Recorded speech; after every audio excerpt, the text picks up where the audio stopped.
You have to get in the way and get in good trouble, necessary trouble. Just a few short years ago, when I grew up, my mother, my father, my grandparents, my great-grandfather could not register to vote simply because of the color of his skin. There were people all across the South were asked to count the number of bubbles in a bar of soap, the number of jelly beans in a jar. There were African-American lawyers and doctors being told they could not read or write well enough to become a registered voter. We had to change that. March, book 1 would tell you. Book 2 and book 3 would tell you that we've been involved in a long, long struggle. People died trying to exercise the right to vote. Beaten, left bloody, unconscious. On March 7, 1965, when I had all of my hair and a few pounds lighter, a group of us attempted to march from Selma to Montgomery to dramatize to the nation and to the world that people of color could not register to vote. We were beaten, left bloody, and unconscious. 600 of us left church on a Sunday afternoon and marched to the Edmund Pettus Bridge in an orderly, peaceful, non-violent fashion.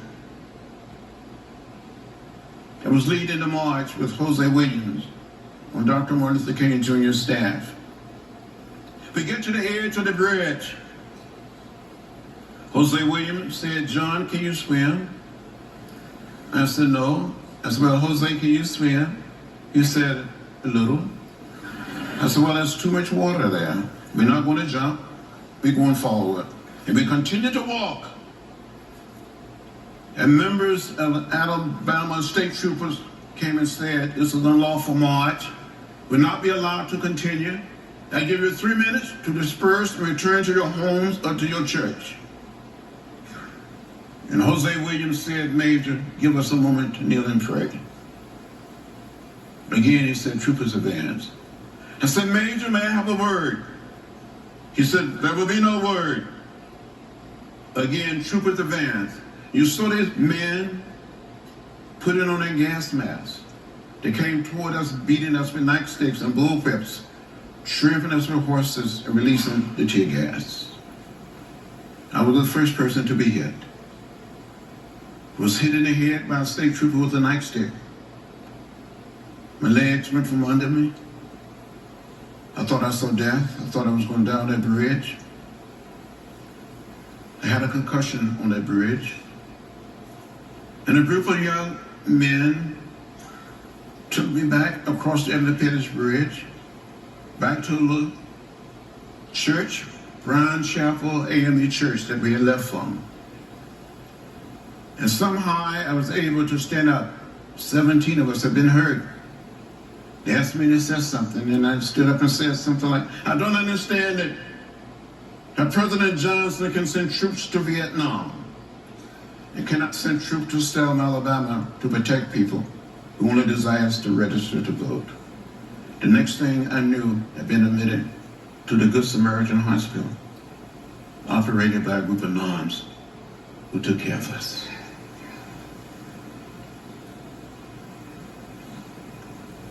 The next day, Martin Luther King Jr. came to my bedside and said, "John, don't worry.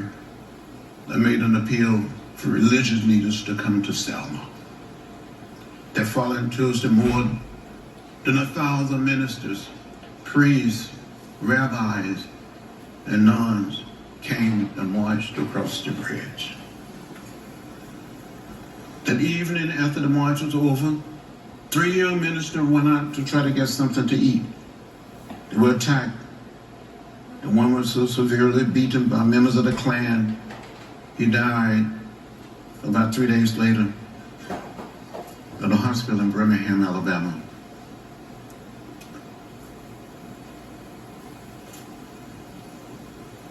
But an attempted march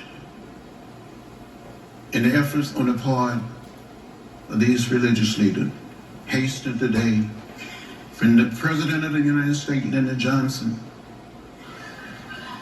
who came forth and introduced the Voting Rights Act. And as a matter of fact, he spoke to the nation that night, and he closed that speech by saying,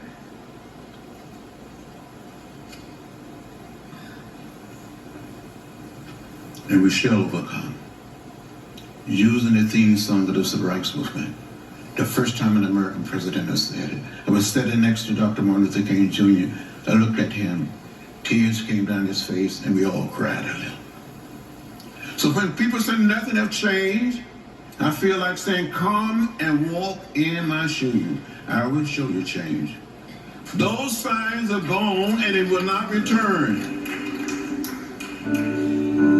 We come a distance, but we still have a distance to go. Today in America, there are forces trying to take us back.